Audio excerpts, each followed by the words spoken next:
season replays, fantasy drafts, ultimate created leagues, and what if tournaments. It's Coffee Cup Games with the coach, DKM. Hey, this is Coach DK. Welcome to Coffee Cup Games. We are doing a replay of the year 1900 using the game Strat-O-Matic. And so, one of my favorite board games, they have a computerized version which we've been using. And so, we are in the first round of the playoffs. 8 teams from each league will always make the playoffs. It happens in the year 1900 that there were only 8 teams in both the American and National League, so every team does make the playoffs. And so let's take a look at the American League first. In the top half of the bracket, the semifinals have already been determined. The number 1 Chicago Invaders took care of the Minneapolis Millers, the number 8 seed, and they will be playing against the Detroit Wolverines, the number 4 seed, who ended up beating the Milwaukee Creams in 5 games. On the bottom half of the bracket, interesting things could be happening here. Cleveland Babes and the Kansas City Blues are going into a Game 7. Cleveland Babes were up 3-2, but Kansas City won on the road, knotting it all up.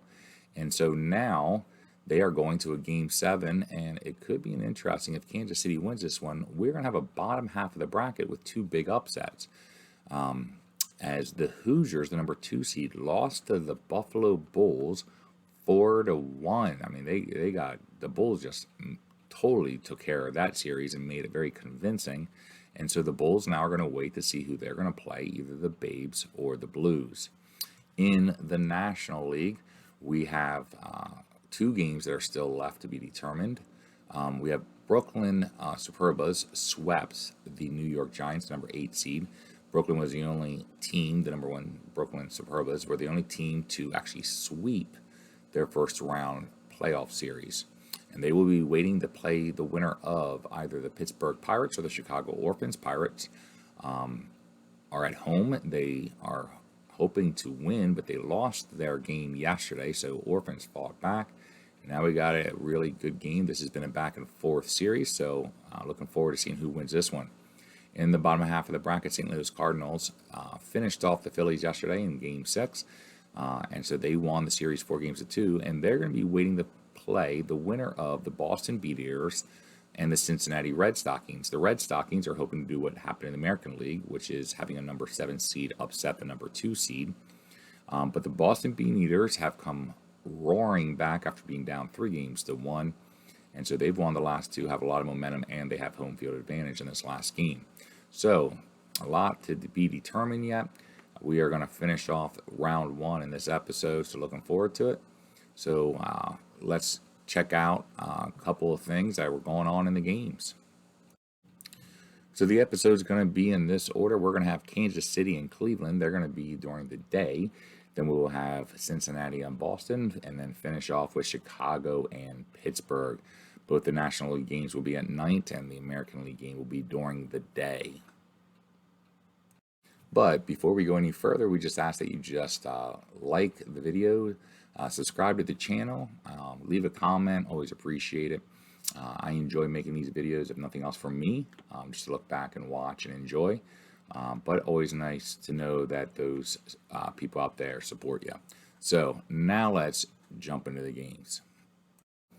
All right, and the first game of the day will be our American League game. It will be between the number 6 Kansas City Blues and the number 3 Cleveland Babes. On the mound for Kansas City, they will have left-hander Casey Patton. He was a 20-game winner during the regular season, going 22-10, and he had a very good 2.70 ERA, and was one of the best strikeout artists at 113 strikeouts. During the postseason, he has started 2 games. He has 2 wins. He is 2-0, and he has a 4.34 ERA. He also got an inning in relief.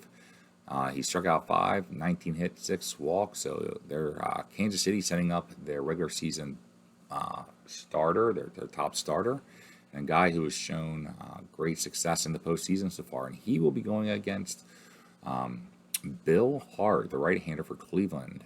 Not as often used. He went 11-18, had a 3.51 ERA, starting only 13 games during the postseason. He is 0-1 with a 7.36 ERA. 11 hits, 2 strikeouts, 12 hits allowed, and issued 3 walks. So, interesting choice here by Cleveland, but some of their other pitchers who might be other options are tired.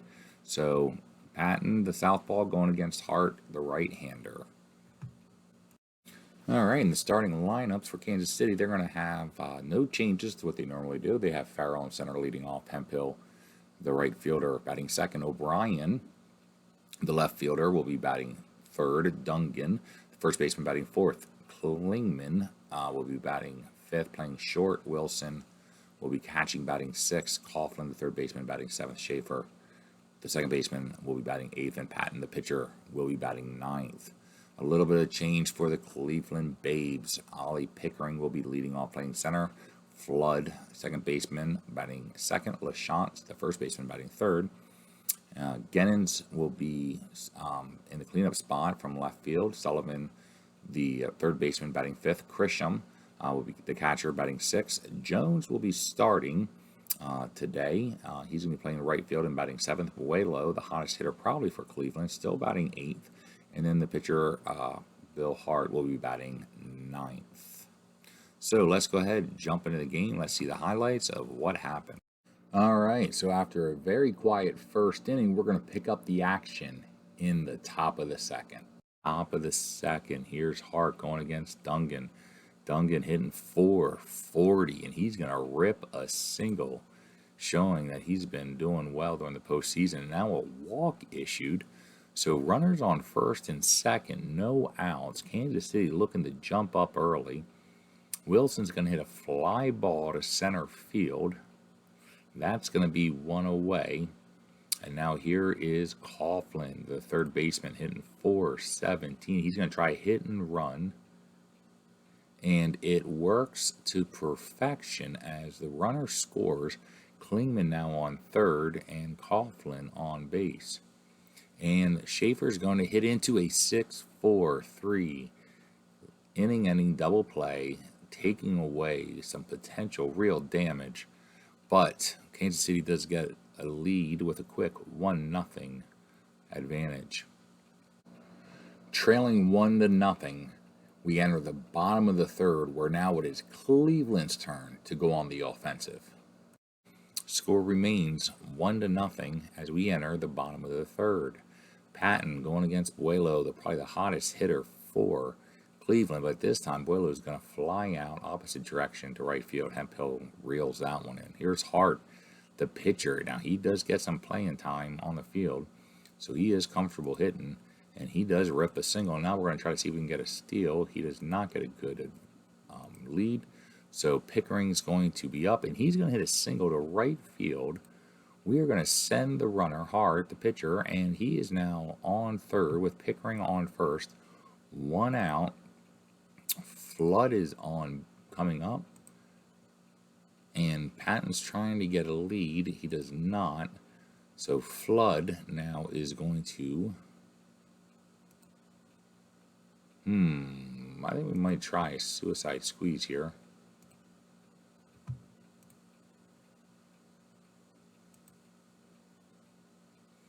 61% chance. We're going to take those odds. Oh, and it doesn't just score the run. Flood lays down a beautiful bunt and is able to get to first just in time. So now we have runners on first and second and still only one away. LaChance, the number 3 hitter, hitting .280. He's going to hit a ground ball to Schaefer. Schaefer's going to have to make a play, and he makes an error loading the bases. Bases are juiced. Jennings is up. He's hitting only 160, but he is the cleanup man, hoping to do some cleanup, and he's going to hit a ground ball to the pitcher, and that is going to be a 1-6-3 ending double play. The score is still 1-1, and because this is Game 7, let's pick up the action at the top of the 7th and watch the conclusion of the game. Both starting pitchers are on the mound, and Kansas City is at bat. All right, so we got top of the 7th in a 1-1 game. Cleveland has 6 hits. Kansas City has 5. Kansas City has committed an error. Cleveland has not committed any. Hart and Patton pitching a great game. Here's Hart going against Klingman, who's hitting .524. He's got a walk and a single. He gets his second walk of the game.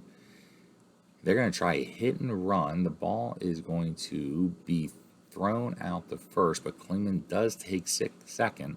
So they have a runner on scoring position with one away. Here's Coughlin hitting .423. He's going to line out the third. That's going to be 2 out. And now Schaefer's up. We're going to pitch to Schaefer.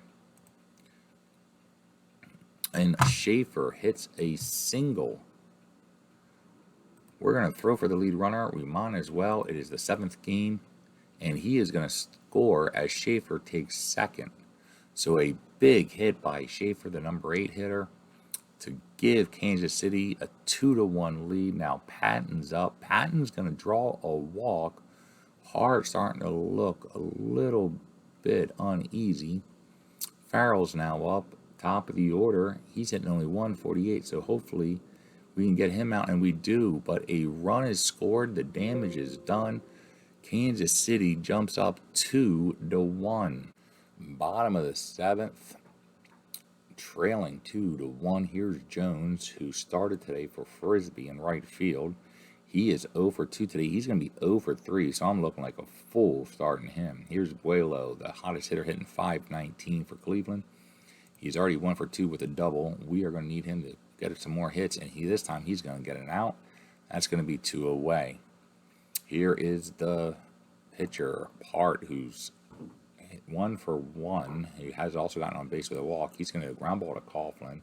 Coughlin drops. That's going to be an error. So Hart gets on base 3 times, and now we're at the top of the order with 2 outs. Here's Pickering. Pickering's going to hit a single. 2-out rally, maybe. Here's Flood. He's 2 for 3 with our only RBI. Hitting .367 in the postseason, and he's going to hit a ground ball to first. That's going to end the inning. Ay. All right, top of the 8th. Here's Hemphill. Hemphill is 0 for 3 today, hitting .179 during the regular season. He's going to be struck out. Now we got O'Brien also hitting 0 for 3. He's hitting .300 during the regular season. He's going to hit a fly ball to Gennins in left. Gennins drops it, so O'Brien's able to take second, and now Dungan, their best hitter probably during the postseason, is up as he's got 10 RBIs. With 1 away, we are going to walk him, bringing up Klingman, who is actually their best hitter. They're going to steal second and third. We're going to walk Klingman. Loading up the bases. Opportunities for force outs. Here's Wilson.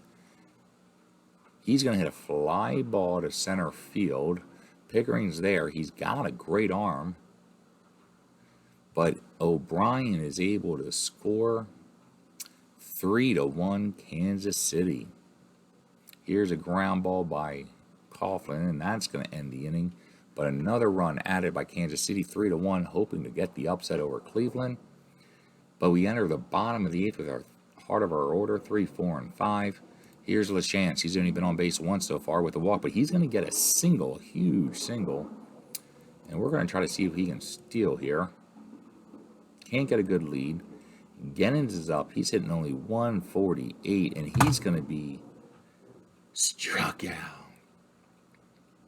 I'm not sure, but that might be the 5th strikeout of the game for Patton, but LaChance still on first. Here's Sullivan. He's 0 for 3. He's going to hit a single to right field. LaChance should be able to get the third. So we have runners on first and third. Sullivan on first. Make sure he doesn't have any quick pickoffs. We'll try. We're going to try to steal second, getting him in scoring position. Can't get a good lead. Krisham's up. He's hitting .250. He's 1 for 3 today. He's going to hit a ground ball to Schaefer, who plays the ball, takes it out at first, but we do get a run back. So it is 3-2. Sullivan now on second base. Here's Jones, who we brought in. Jones has a chance, even though he's 0 for 3. He's starting today over Frisbee. He can be a hero by tying this one up, and he's going to hit a fly ball to center field. So Jones fails again. But we enter the top of the ninth. Hart, ironically, is pitching well. He's only allowed 6 hits, but he has given up 3 runs. He's going to be facing Schaefer, who's 1 for 3. That's going to be a pop out. Here's Patton. They're going to bring in a pinch hitter, Ganzel, to pinch hit. And Ganzel is going to hit a no, because we have the lines covered, or he's going to be out, so that's going to be 2 away. And now we got Farrell. Farrell is going to be on first because of a catcher error. You moron, Chrisham. They're trying to get a better lead. He does not get it. That's going to be a fly ball to center field. As Hemphill, who's over 4, now it's going to be over 5 as Pickering brings out one and taking us into the bottom of the ninth. And they bring in a relief pitcher, Norwood Gibson. Norwood Gibson, who has pitched 6 innings in the postseason. He has a 20.65 ERA in 6 innings pitched. He's allowed 10 hits. He's walked 7, but he has struck out 2. Interesting choice by Kansas City, but Buelo is up, our best hitter. And Buelo, is going to line out. Man, do we need him to get a hit. All right, so we are going to go ahead and bring in a pinch hitter. It's going to be Farmer Weaver. Gibson struggles against left-handers. Weaver hits well against right-handers. This is it. Bottom of the ninth. Down by 1. Game 7 and elimination is on the plate. Here it comes. Here's Weaver. Weaver is going to hit a double off the pitcher card. That is huge. We are going to try to advance as Farmer has some speed, and he's going to get to third with 1 out. Top of the order, here's Pickering. Pickering also a left-hander. He's 2 for 4. He either singles or strike out so far in today's game. The infield is in,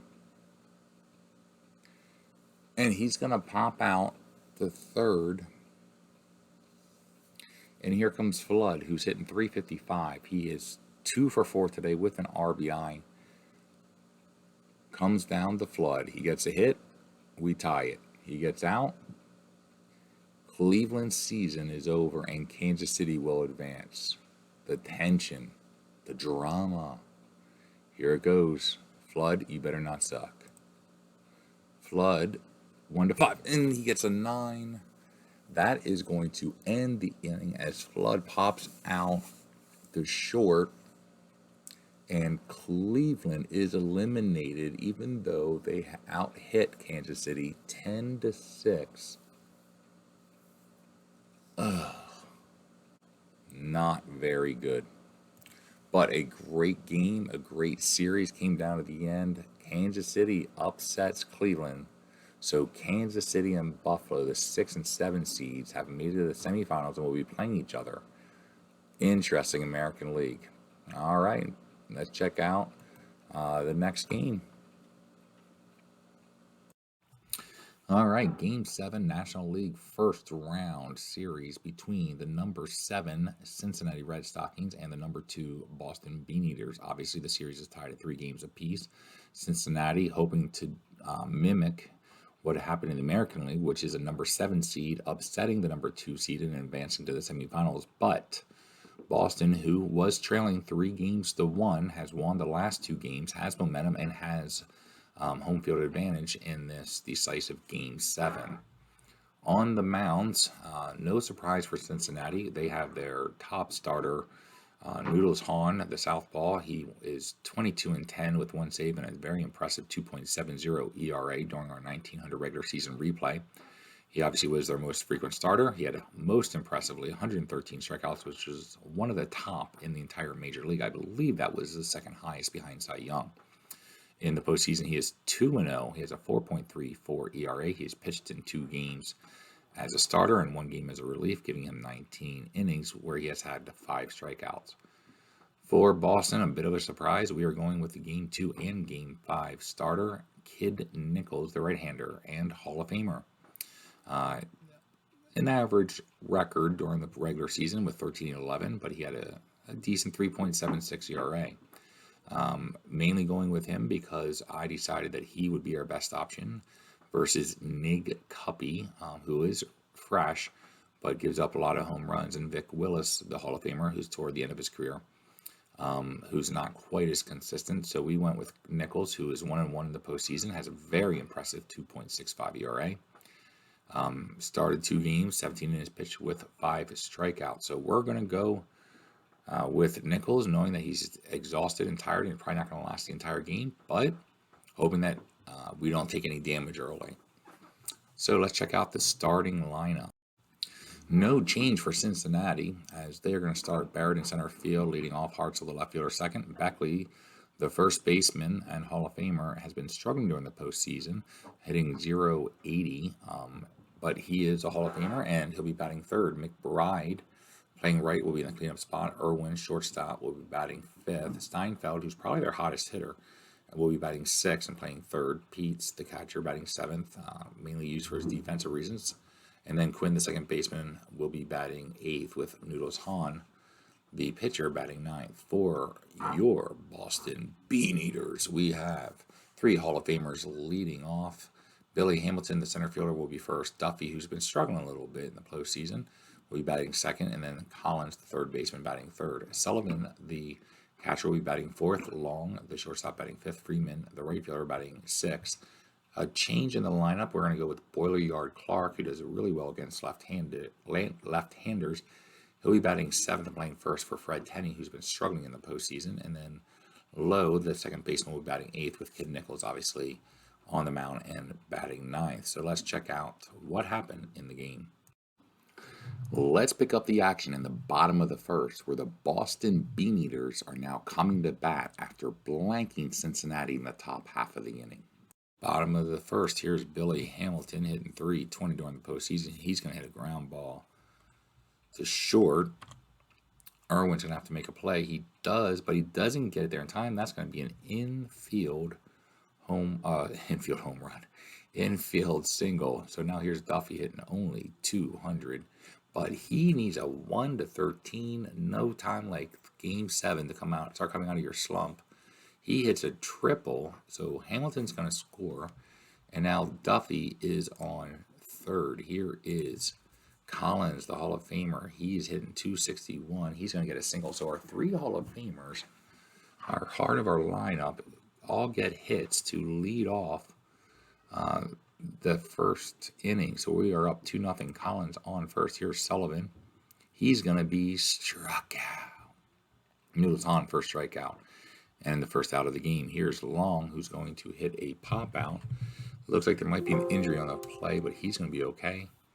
So that's going to be 2 away. Next up is Freeman, who's hitting .261.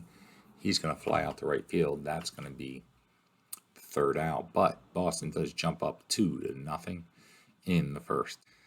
After giving up those first 2 runs, Cincinnati needs to respond. Let's pick up the action in the top of the second. Top of the second, here's Irwin.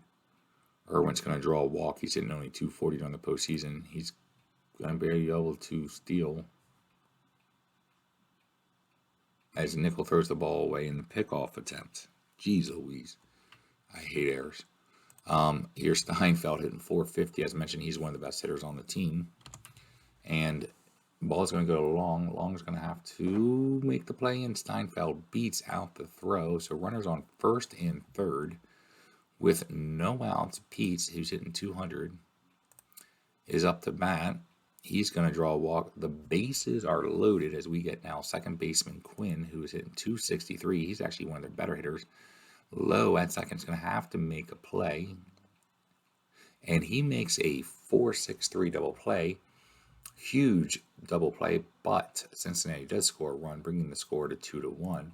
Now Noodles Hahn, the pitcher's up. We could not have asked for a better ending with bases loaded, only giving up 1 run with 8 and 9 batters up. After cutting the lead in half in the second, Cincinnati's back up trying to continue their offensive push.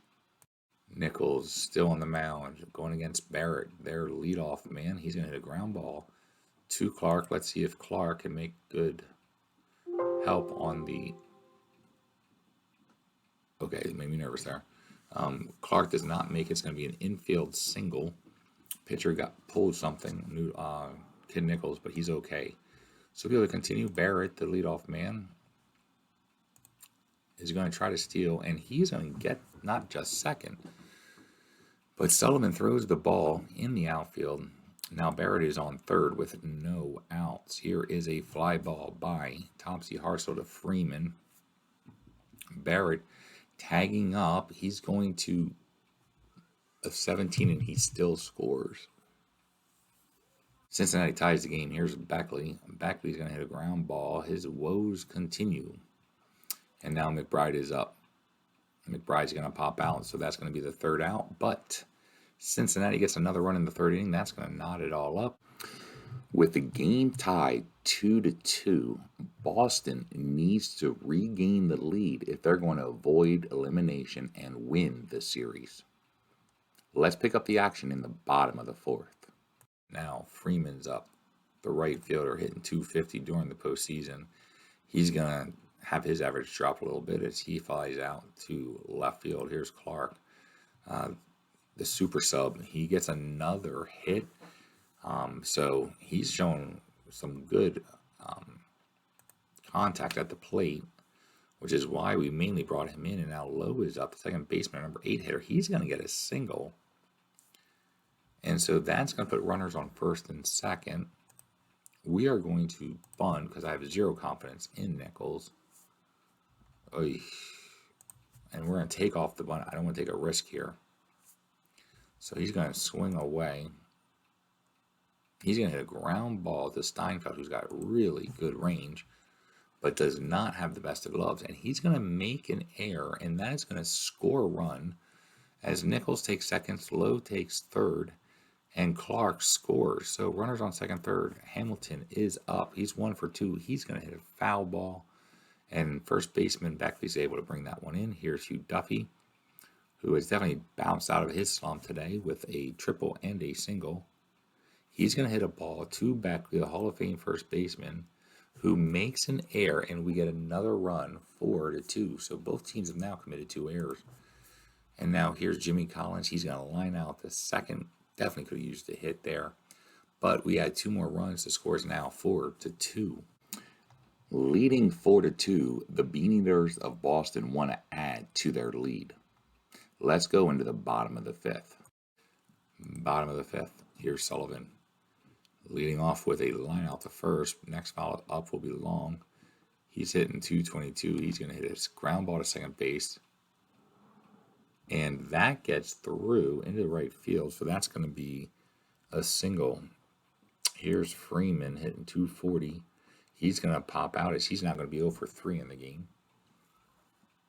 Next up will be Clark, who has been hitting well. And he gets his 3rd hit of the game, making us look like a genius. And so he's now got his 3rd hit, runners on first and second. Here's Lowe. He's 1 for 2. We need another hit. Fly ball to center field. We are going to try to run and score with Long. They do let him score as to keep the runners from advancing. So runners on first and second, but we had another run. And now lead 5-2. Here's Nichols, the pitcher. And that's going to be a fly ball, and Peets is able to bring that one in. We enter the 6th inning with the score still 5-2, with Boston leading. Boston's right-hander, Kid Nichols, has been pitching brilliantly. He's only allowed 2 hits so far, but in every inning so far, somebody has scored, whether it be Cincinnati or Boston. So here's Cincinnati at bat, top of the 6th, trying to desperately get back in this game, recognizing that they're facing elimination. 5-2, Kid Nichols still on the mound. Topsy Hartzell, the number 2 hitter, is up. He's 0 for 0. He's walked and had a sacrifice fly. And this time he's going to get a single, so he's on first. He's got some speed. Here is Beckley, who has really been struggling, but he gets a hit. So they now have runners on first and second with no outs. Here's McBride hitting 148. He's going to hit a fly ball to Freeman, who is not the speediest of outfielders. He does make the catch, and Hartzell's not able to tag and go to third. So, one away. Here's Irwin. Irwin now hits a fly ball to center field. Hamilton there. That's going to be 2 down. Ooh, excuse me. And now Steinfeld's up. The one guy that they probably want up to bat in this situation. And it's going to be a play with Sullivan.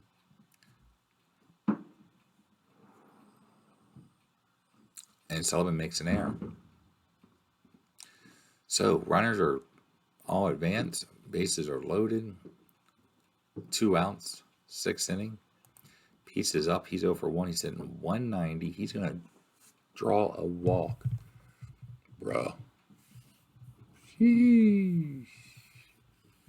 Nichols draws or walks in a run. Base is still loaded. Here's Quinn. Quinn is going to pop up too short as he had a chance for a clutch hit, but chokes in the clutch with his card as he's not very good in the clutch, and that helped us hugely as we still hold on to a 2-run lead after the bases were loaded. Wow, we got out of that one. The 7th inning was the first inning where neither team scored. Boston's pitcher, Kid Nichols, has gone 7 innings, and he is now exhausted. So we're going to make a change. But Kid Nichols did go 7 innings, allowed 4 hits, and only 1 earned run, though Cincinnati does have 3 runs. The score is 5-3. We enter the top of the 8th inning with Cincinnati coming to bat, and we're going to watch the game to its conclusion in this very, very high action, fast-paced game. All right, top of the 8th, we're bringing in Vic Willis as we don't want to take a chance of Kid Nichols, who's already very tired of giving up some easy hits. So Vic Willis is in. This is his first.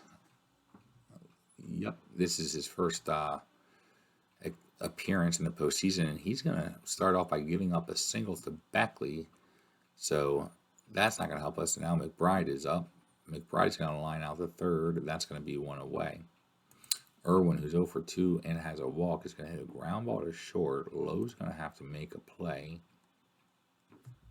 And Lowe makes an error. That is our 4th error of the game. Now we have runners on first and second. Steinfeld's up. He's hitting 435. What? Wow. They are going to bring in Crawford. Now, Crawford is a Hall of Famer, but Steinfeld has been in fuego in the postseason. He's probably their best hitter. Very, very surprised by this decision, but Crawford does draw a walk. And now Peets is up, and they're going to bring Harley in from he's 0 for 1 in the postseason. Man, Cincinnati making some moves here. He's going to hit a fly ball to right field.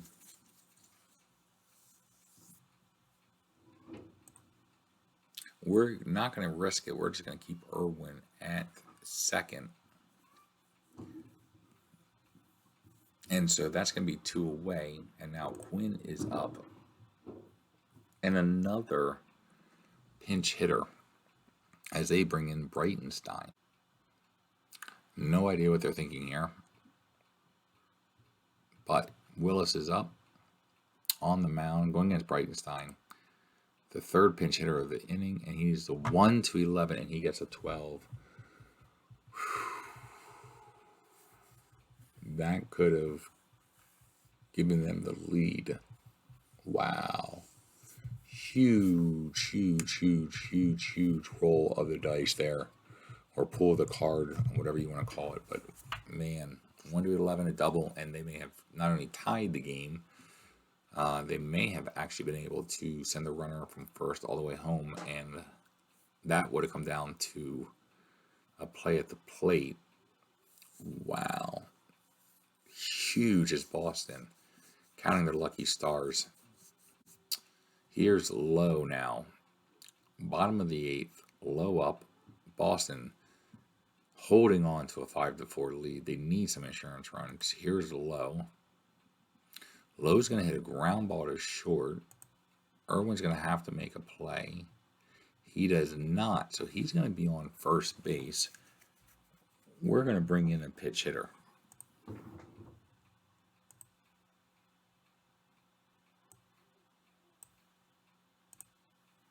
And we're going to bring in Shad Berry. Shad Berry, good against lefties. He's only gotten 2 at bat so far. So he's at bat. He's going to hit a fly ball to center field. That's going to be one away. That didn't work. And so now here comes the top of the order, Billy Hamilton, who's 1 for 4. He needs a 1 to 13. He's going to get a 2. I said, let's do it. And they let him go to third, as they don't want to let Hamilton go to second. So the corners are in. They're looking for a double play. We got Hall of Famer Hugh Duffy, who struggled during the postseason so far, but he does have 2 hits today, including an RBI, a single, and then got on base once with an error. So Duffy, Hall of Famer, going against Noodles Hahn. Cincinnati desperately needs to keep them from scoring. Boston definitely wants the insurance runs, and Hugh Duffy comes through with his 3rd hit of the game. A huge single. Huge single. We're going to try to see if we can steal 3rd here. And he does, and an error by Cahill, the backup catcher, as Hamilton's able to score. Duffy then takes 3rd. 2 runs in the inning. Desperately needed this. This could help. This inning may have clinched the playoffs. Here's Collins. He's going to hit a fly ball to Barrett in center, who's going to make the play, but Duffy does not. It's not deep enough for Duffy to score. And now here comes Sullivan, the catcher, who is 0 for 4 today, and he's going to hit a ball back to the pitcher. Noodles Hahn gets the out, and so that is going to end the inning. But 2 more runs are added. Boston now leads 7 to 4. All right, top of the 9th, a couple changes. First of all, Bailey is going to come in for relief. Bullyard Clark is going to go from first to catcher, and Shad Berry, who was the pinch hitter in the last inning, is not going to play first. So a couple guys move around a little bit for defensive reasons. And so here we go, top of the 9th. And I imagine they're going to bring in a pinch hitter, and they do. They bring in Bob Allen, the the player manager. He wants to put himself on the chopping block. So he's taking on the pressure. Here is the pitch. He's going to get hit by the pitch. So runner's on. Barrett is now up. He's 1 for 4. He's going to hit a 4-6-3 double play, 2 down, taking off the runner. And now Hartzell's up, and Hartzell's going to draw a walk. So now they got Beckley. He is the Hall of Famer. He has improved his average from 80 to 143, but he is going to fly out the center field.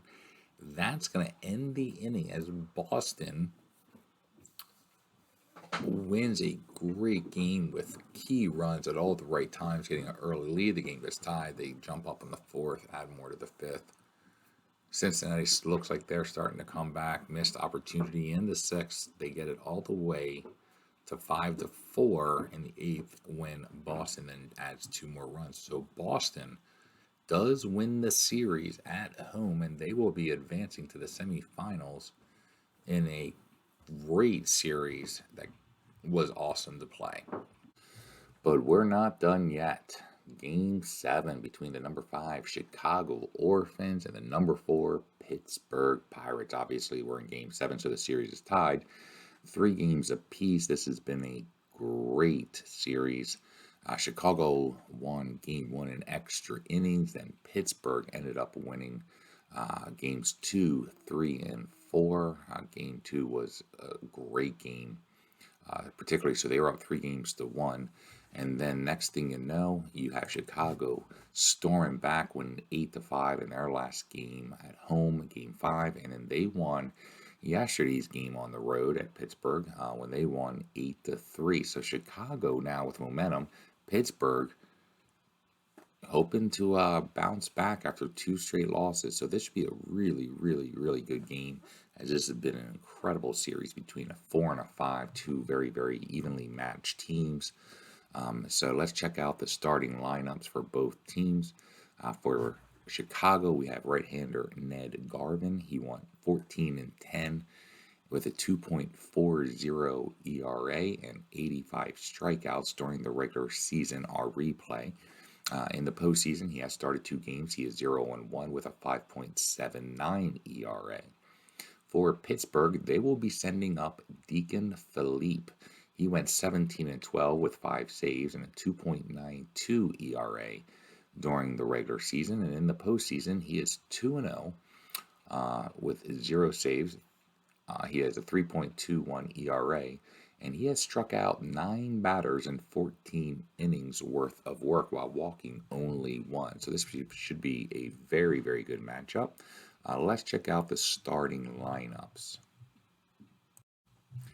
So both Chicago and Pittsburgh truly do rely on their pitching, but they do have some good players in their lineups, and nothing's going to change for either team in this one, as it has been pretty consistent throughout the playoffs. For Chicago, we're going to have shortstop Mertz leading off. Green, the center fielder, will be batting second. Hall of Famer Frank Chance, the catcher, will be batting third. Ryan, the right fielder, batting fourth. Ganzel, the first baseman, batting fifth. McCarthy, the left fielder, batting sixth. Bradley, third baseman, batting seventh. Cupid Childs, the second baseman, who's probably been one of their best hitters in the postseason, will be batting eighth. And then Ned Garvin will be on the mound, batting ninth. For Pittsburgh, Beaumont, the center fielder, will be leading off. Richie, the second baseman, will be batting second. And then obviously their heart and soul of their team, Honus Wagner, will be batting third. He'll be playing third today. Fred Clark, another Hall of Famer, he'll be playing left field, batting fourth. The team's really relies on both Wagner and Clark, especially Wagner, but 2 Hall of Famers do a good amount of their run scoring and generating for their team throughout the season.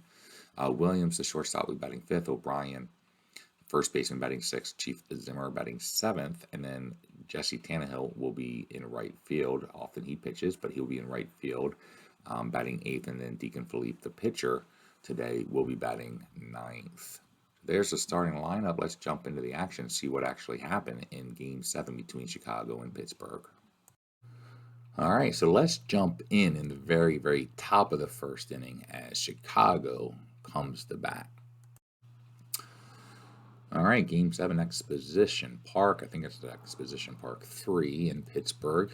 Philippe going to be pitching to Mertz. Mertz hitting only 172 is going to ground out. Now Green hitting 138, so obviously they do not have a good first couple of batters, and Philippe is going to strike.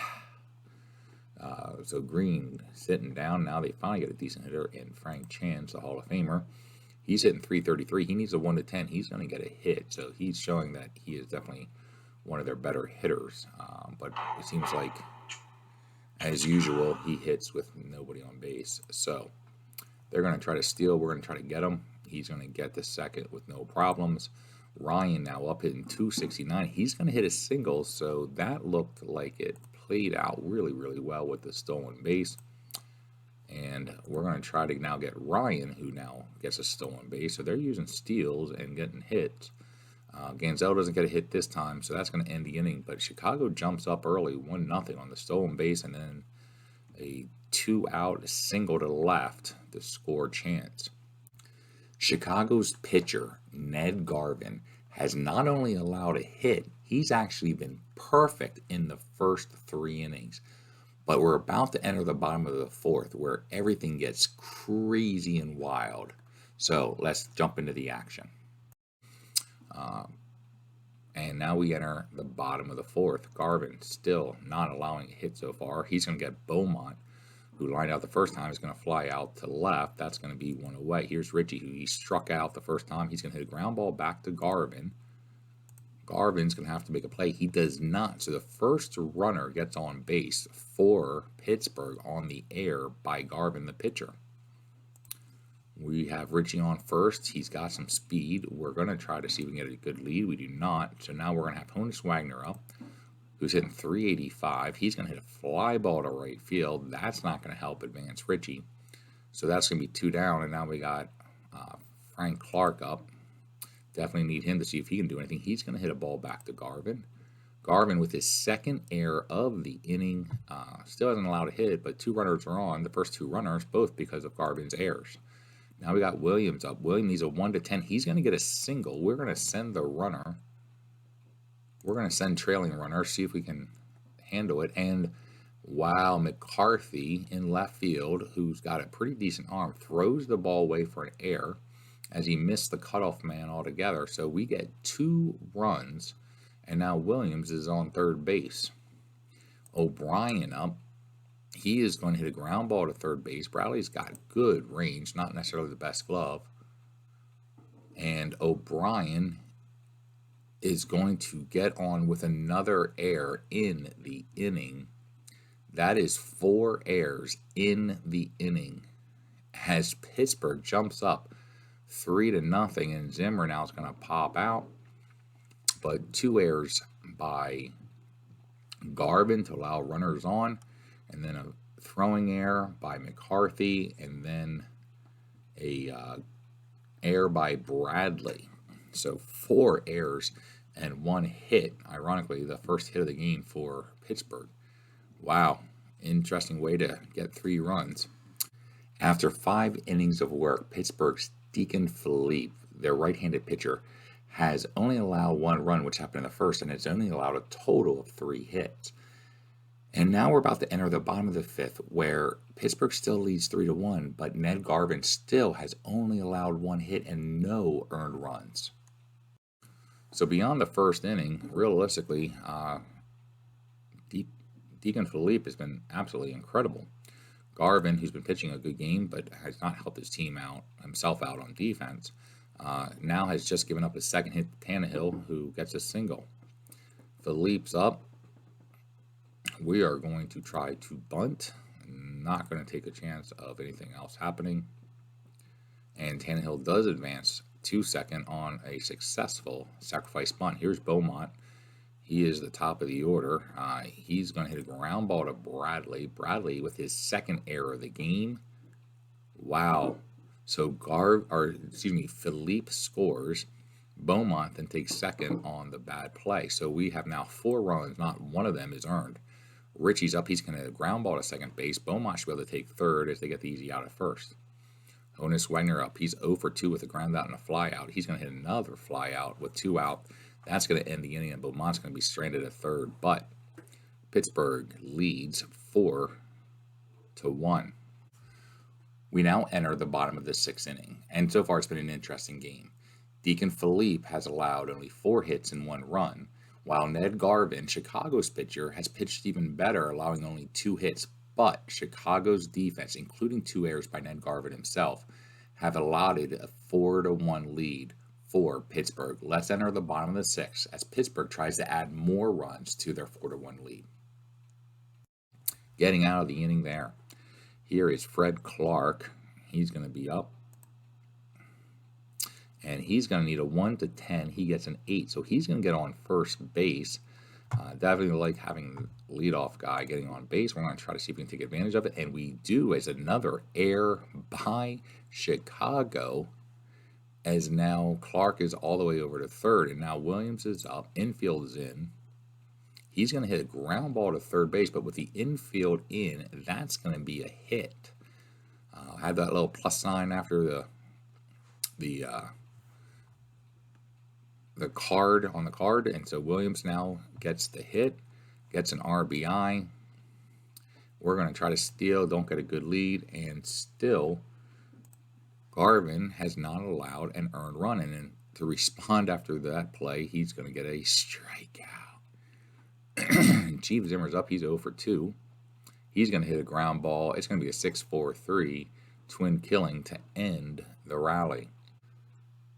With the score now 5-1, we now enter the bottom of the 8th inning to watch the conclusion of the game and to see who will be advancing to the semifinals.